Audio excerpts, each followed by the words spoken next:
Welcome to Trident Cochin. എൻ്റെ പേര് നബീൽ. ഞാനിവിടെ ട്രൈഡന്റ് കൊച്ചിൻ ഷെഫായിട്ട് വർക്ക് ചെയ്യുന്നു. ഇതിപ്പോൾ നമ്മുടെ ഓപ്പൺ റെസ്റ്റോറൻ്റായ സീ ഫുഡ് ഗ്രില്ലാണ്. ഞാനിന്ന് പരിചയപ്പെടുത്താൻ പോകുന്നത് കുറച്ച് ഇന്നോവേറ്റീവ് ആയിട്ടുള്ള സ്റ്റഫ്ഡ് പൂരിയാണ്.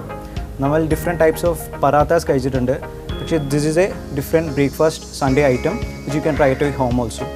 ഇതിന് വേണ്ടതെന്ന് പറഞ്ഞാൽ ഇതുപോലൊരു ഡോ ഉണ്ടാക്കിയിട്ടുണ്ട്. ആട്ടയിൽ തന്നെ ആട്ട, അജ്വൈൻ, ആവശ്യത്തിന് ഉപ്പ് എല്ലാം ചേർത്ത് ഒരു തിക്ക് കൺസിസ്റ്റൻസിയിൽ ഉണ്ടാക്കിയിരിക്കുന്ന ഡോ ആണ്.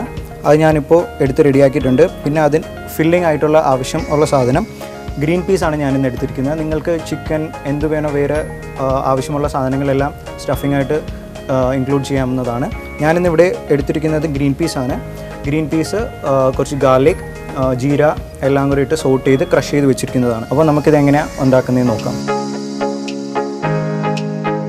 അപ്പോൾ ഇത് നല്ലതുപോലെ കുറച്ച് പരത്തുക. അതിനുശേഷം ഇതിൻ്റെ അകത്ത് സ്റ്റഫിങ് വെക്കുക. ഗ്രീൻ പീസിന് പകരം നിങ്ങൾക്ക് വേറെ എന്ത് വേണോ ട്രൈ ചെയ്യാവുന്നതാണ്. ഇതിപ്പോൾ എളുപ്പവും കുറച്ചും കൂടെ ഹെൽത്തി ആവാൻ വേണ്ടിയാണ് ഗ്രീൻ പീസ് ട്രൈ ചെയ്യുന്നത്.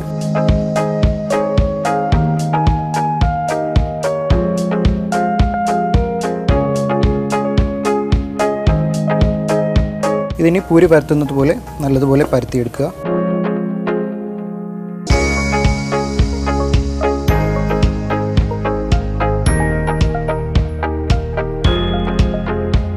ബാക്കി രണ്ടെണ്ണം കൂടി നമുക്ക് പരത്തിയെടുക്കാം.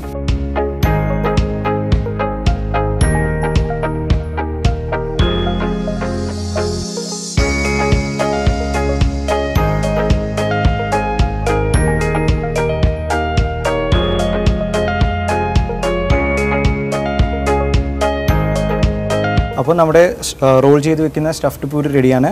ഞാൻ അതിൻ്റെ സൈഡിൽ തന്നെ ഓയിൽ ചൂടാക്കാൻ വെച്ചിട്ടുണ്ട്. നമുക്കിനി ഓരോന്നായിട്ട് ഫ്രൈ ചെയ്തെടുക്കാം.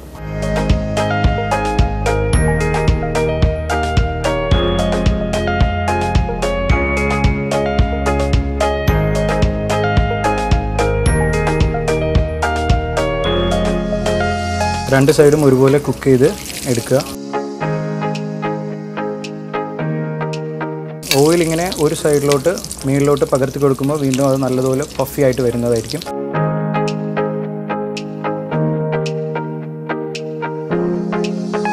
ഏകദേശം റെഡി ആയിട്ടുണ്ട്. നമുക്കിതൊരു സ്ട്രെയിനറിലോട്ട് മാറ്റാം.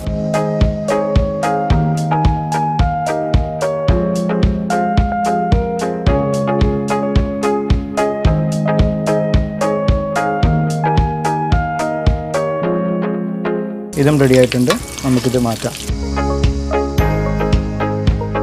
നമുക്കിത് പ്ലേറ്റിലോട്ട് മാറ്റാം.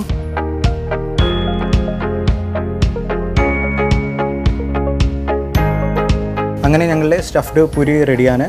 ഇത് ഡിഫറെൻ്റ് ആയിട്ട് ഒരു ബ്രേക്ക്ഫാസ്റ്റ് ഐറ്റമാണ്. സ്റ്റഫ്ഡ് പറാത്താസ് എല്ലാവർക്കും അറിയാവുന്നതാണ്, പക്ഷേ ഇങ്ങനത്തെ സ്റ്റഫ്ഡ് പൂരീസ് എല്ലാവർക്കും വീട്ടിൽ ട്രൈ ചെയ്യുന്നതാണ്. ഇതിൻ്റെ കൂടെ ഞാനിപ്പോൾ കൊടുക്കുന്നത് ആലു ദം എന്ന് പറയുന്ന ഒരു കറിയാണ്. ഇത് കടലക്കറി, ഗ്രീൻ പീസ് കറി, വേറെ എന്ത് നോൺ വെജ് കറികളുടെ കൂടെയും കഴിക്കാവുന്നതാണ്. എല്ലാവരും ട്രൈ ചെയ്ത് നോക്കുക. Thank you.